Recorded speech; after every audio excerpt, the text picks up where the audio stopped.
Hello and welcome to my channel, Thriving, Not Just Surviving. I am your host, Charlie Henry. This channel focuses on longevity, health, beauty, wellness, everything you need to live your best life and thrive as you get older.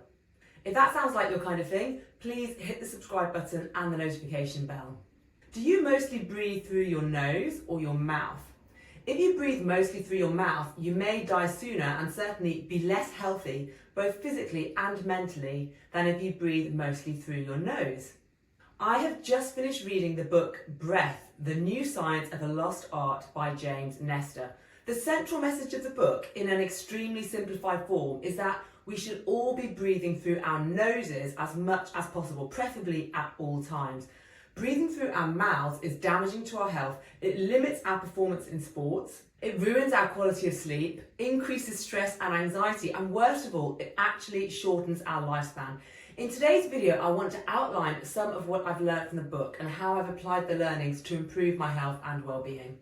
Firstly, a quick intro to James Nestor and his work. He's a journalist and author, not a doctor or breathing specialist. In fact, he's very much a layperson where breathing is concerned, and he makes that clear in the book.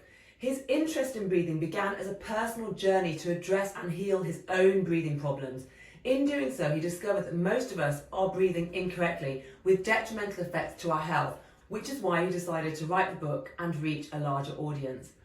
I think his background in journalism is an important point because it really comes across in the readability of the book.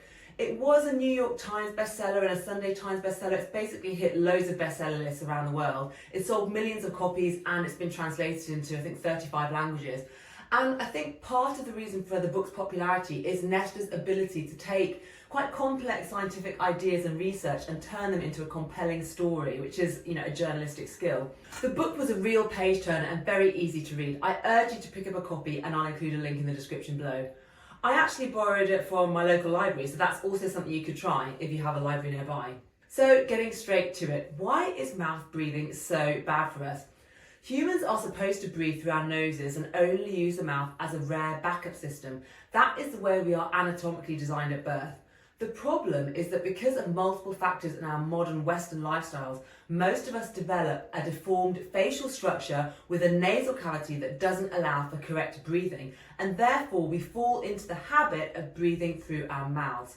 Breathing through the mouth for extended periods further restructures the nasal cavity, making it get even smaller, and so the problem gets worse and worse as we age. The nose is a very sensitive organism which has extracilia, those tiny hairs lining the insides of the nose, and these prevent more bacteria from entering our bodies.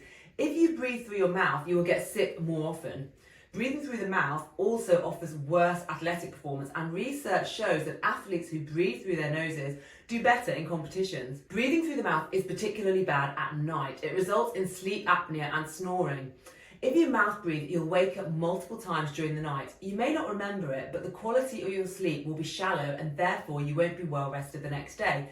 You will also wake up with a dry, thirsty mouth and a runny nose. I've noticed all of these symptoms on occasion, like all of them. When we breathe through our nose, it stimulates our brains to release a hormone called vasopressin. Vasopressin suppresses the bladder, allowing us to sleep through the night without needing to pee.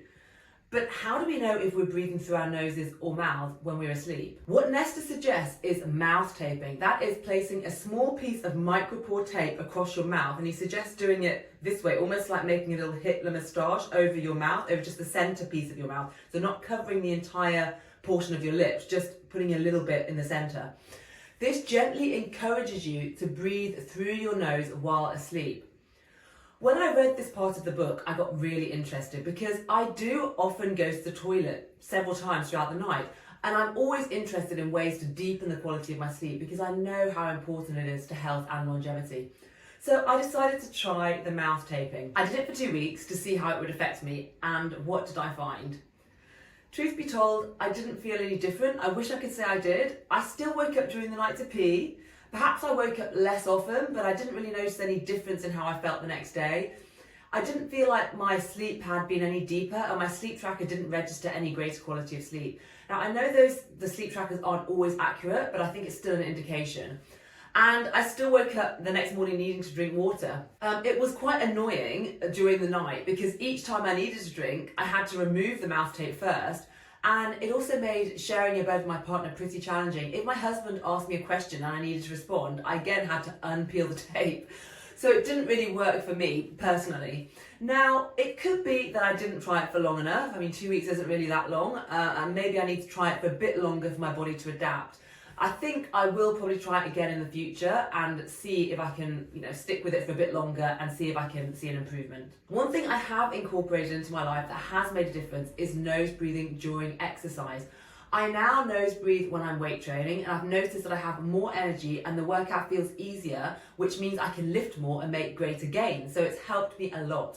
It's also helped a lot with my flexibility training, particularly in the deep stretches when I need my body to relax into it and tolerate a degree of pain. It's really helpful for that.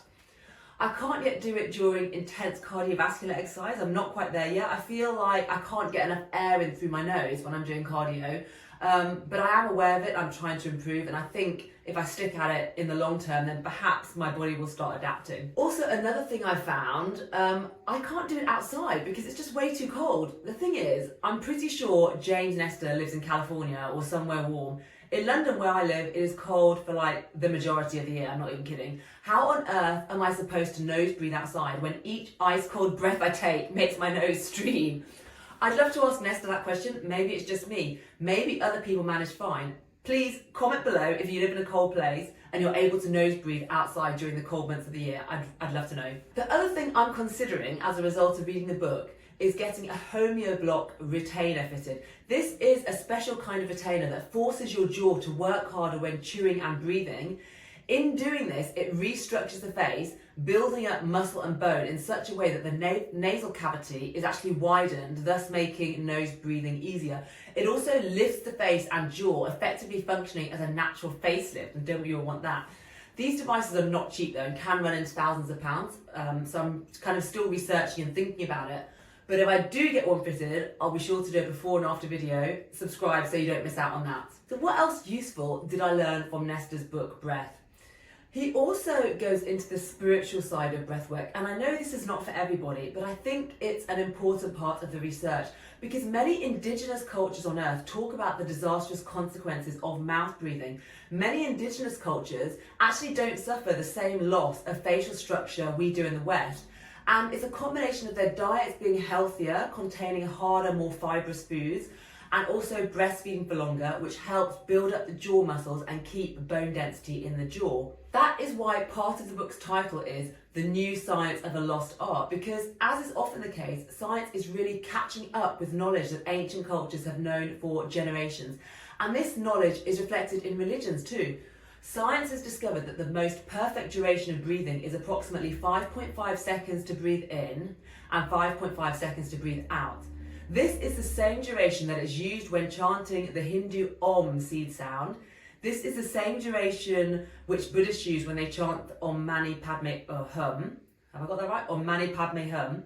And it's the same duration Catholics use when reciting the Rosary. I mean, that's an amazing coincidence, right? Is it a coincidence, or is it just that ancient people knew that that was what they needed? Because when we breathe at this duration, our hearts synchronize with our breaths, our blood pressure reduces, our brain waves slow and become more meditative, which reduces our thoughts and calms our whole system. Slower, deeper breathing stimulates the parasympathetic nervous system, the rest and recharge system of our bodies. This is a skill we all desperately need in our anxiety-laden, stress-overloaded modern age. I've been incorporating this into my regular meditation practice, spending several minutes on slow, counted breathing, and it is amazing the difference I feel. It is so much easier to drop into a meditative state when focusing on breathing first, because the brain is just a machine and the breath controls that machine. Slow your breath and you slow your thoughts. I found it particularly beneficial to help me get to sleep at night. Several minutes of slow breathing and I feel so much more relaxed and ready for sleep. Reading this book has also made me want to attend breathwork classes. I'm still researching which might be the best for me. There are so many different traditions. There is, the more Western tradition of conscious breathing. There's the ancient Chinese Qigong. There's, Indian yogic pranayama. There's a lot out there. Interestingly, I actually did an Art of Living retreat about 20 years ago, which taught me a specific daily pranayama practice. I kept up the practice for a couple of years and then fell out of the habit. What can I say? I was young, I didn't realise what I was giving up, and now I've forgotten the practice. I'm considering repeating the course now, or at least finding some graduate classes, which is another option. To sum up then, I've learned so much valuable information from this book. I think it's essential reading for anyone who cares about their health and wants to live their best and longest life. Again, I urge you to read it. There is so much more information in the book. I've really just scratched the surface and highlighted the parts that I personally found most useful and most interesting. But there's tons more than what I've discussed here. So what are your thoughts? Have you read the book? Have you attended breathwork classes? Do you have specific breathwork methods you can recommend to me that I can explore? Or perhaps you've had amazing results with breathwork or with better breathing in general that you can share with us. I'd love to hear your personal experience. That's it for now. If you've enjoyed today's video or found it at all useful, please hit like and subscribe. Until next time, thank you so much for watching. Bye.